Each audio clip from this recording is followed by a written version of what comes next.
बस भाई बस, गाड़ी रोक दो, मेरे साले का घर आ गया। अरे दीदी, जीजाजी, आप लोग आ गए। कैसे हैं जीजाजी? अरे वो सब बाद में, पहले टैक्सी वाले के पैसे चुकता कर, इसे बहुत जल्दी है। हाँ हाँ जीजाजी, मैं अभी पैसे दे देता हूँ। टैक्सी वाले भैया, कितने पैसे हुए आपके? जी कुल मिलाकर 6,000 रुपए। अरे मर गया रे, 6,000?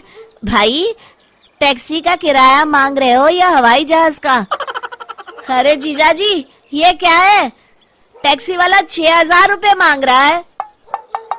अब क्या बताऊं साले साहब, ट्रेन में सफर करने में आजकल मजा नहीं आता, इसलिए मैं टैक्सी बुक करके ही आ गया। अरे भाग्यवान, तुम बच्चों के साथ सामान लेकर अंदर चलो। क्या भाई, ये तो बहुत ज्यादा है, कुछ कम नहीं हो सकता क्या? ये सब तो आपके जीजाजी को टैक्सी बुक करने से पहले सोचना चाहिए था। एक शहर से दूसरे शहर टैक्सी लेकर जाओगे तो इतने तो पैसे लगेंगे ना। मेरे पास समय नहीं है, जल्दी मेरे पैसे दो। ठीक है, देता हूँ। मनोज मजबूर होकर टैक्सी वाले को पैसे दे देता है। फिर शाम को जब सब लोग खाना खा के उठते हैं, जीजाजी, ये आपका कमरा है। ओह, ये कमरा कुछ ठीक नहीं है। वो कमरा किसका है? वो मेरा कमरा है। हाँ, वो कमरा ठीक है। चलो बच्चों, हम वहां सोएंगे। अगली सुबह, अरे मालती, मेरी कार कहाँ चली गई? आपकी कार सुबह सुबह जीजाजी बाहर घूमने के लिए लेकर चले गए। अरे जीजाजी बिना बस में भी तो जा सकते थे, अब मैं ऑफिस कैसे जाऊंगा? तभी वहां मनोज की दीदी रेणुका आ जाती है।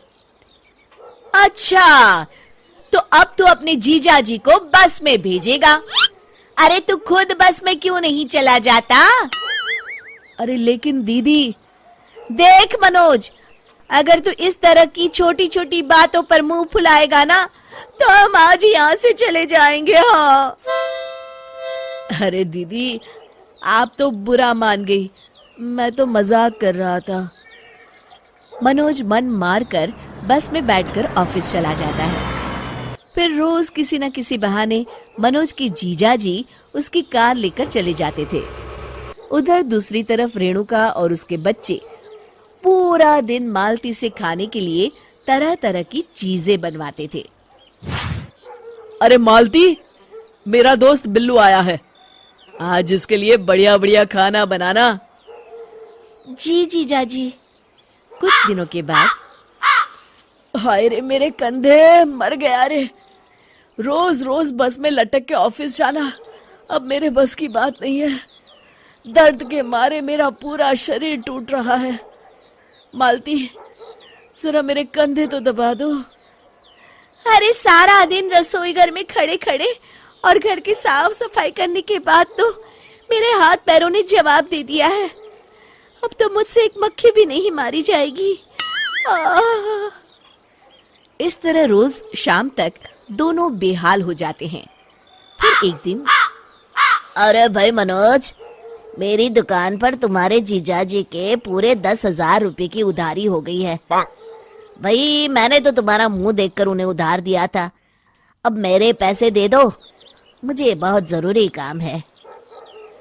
क्या? अरे मर गया रे, 10,000 की उधारी। फिर मनोज मन मारकर अपने जीजाजी की उधारी चुकता करता है। मालती, अब तो हद हो गई, अगर जीजाजी यहाँ और कुछ दिन रुके तो हम सड़क पर आ जाएंगे।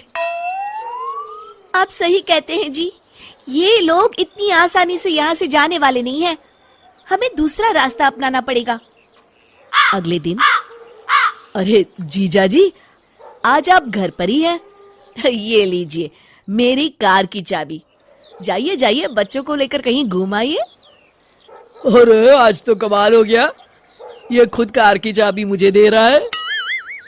गजोधर कार लेकर चला जाता है, लेकिन आधे रास्ते में ही कार बंद पड़ जाती है। अरे ये क्या हो गया इस कार को? ये तो पूरा सुनसान इलाका है, यहाँ तो दूर दूर तक कोई नजर नहीं आ रहा। अरे मर गया, अब क्या करूं? फिर गजोधर किसी तरह घर पहुंचता है। मनोज, ये तुम्हारी कार की चाबी। आज के बाद मैं इसे हाथ नहीं लगाऊंगा। हाँ अगली सुबह हाँ भाई मनोज, मालती कहाँ है? अभी तक नाश्ता नहीं लाई। अरे जीजा जी, कल रात मालती गिर गई थी, तब से मालती को कुछ भी दिखाई नहीं दे रहा। मैंने डॉक्टर भी बुलाया है। तभी वहां डॉक्टर साहब आते हैं और मालती की आंखों की जांच करने लगते हैं। हाँ भाई डॉक्टर, क्या बीमारी है, कुछ पता चला? मनोज, ये आदमी कौन है जो इतनी बदतमीजी से बात कर रहा है? डॉक्टर साहब, ये मेरे जीजा जी हैं। ओ जीजा जी, अरे माफ करना, आपका तो बोलना बनता है जी। देखिए, सर पे भारी चोट लगने की वजह से इनकी आंखों की रोशनी पूरी तरह जा चुकी है। अब ये कभी नहीं देख पाएंगी। अच्छा, अब चलता हूँ मैं। फिर अगले दिन से घर का सारा काम रेणुका को करना पड़ता है। उधर मनोज की कार खराब होने की वजह से जीजाजी भी कहीं घूमने नहीं जा पाते। दूसरी तरफ मनोज घर की बिजली भी कटवा देता है। क्यों भाई मनोज, हमारे घर की बिजली को क्या हुआ? दूसरों के घरों में तो बत्तियां जल रही हैं। जीजाजी, वो मैंने कई महीनों से बिजली का बिल नहीं भरा है ना। अरे तो जाकर पहले बिजली का बिल भरो। अरे जीजाजी, हजारों रुपए भरने पड़ेंगे। मेरे पास अभी इतने पैसे हैं नहीं। अब तो इसी तरह गुजारा करना पड़ेगा जी। इस तरह गजोधर और रेणुका का उस घर में जीना मुश्किल हो जाता है। हाय मेरी कमर, इतने लोगों का खाना बना बनाकर मेरी तो हालत खराब हो गई। ये बच्चे सारा दिन बुआ ये बना दो, बुआ वो बना दो कहकर मेरी जान खाते रहते हैं। ऊपर से बिजली भी नहीं है। तुम सही कहती हो, सारी रात गर्मी में मच्छर काटते रहते हैं। ऊपर से मनोज की कार भी खराब है। अब यहाँ रहने में कोई मजा नहीं है। मजा तो अब यहाँ रहना किसी सजा से कम नहीं है। हम कल ही यहाँ से चले जाते हैं। हाँ हाँ, कल ही चलते हैं।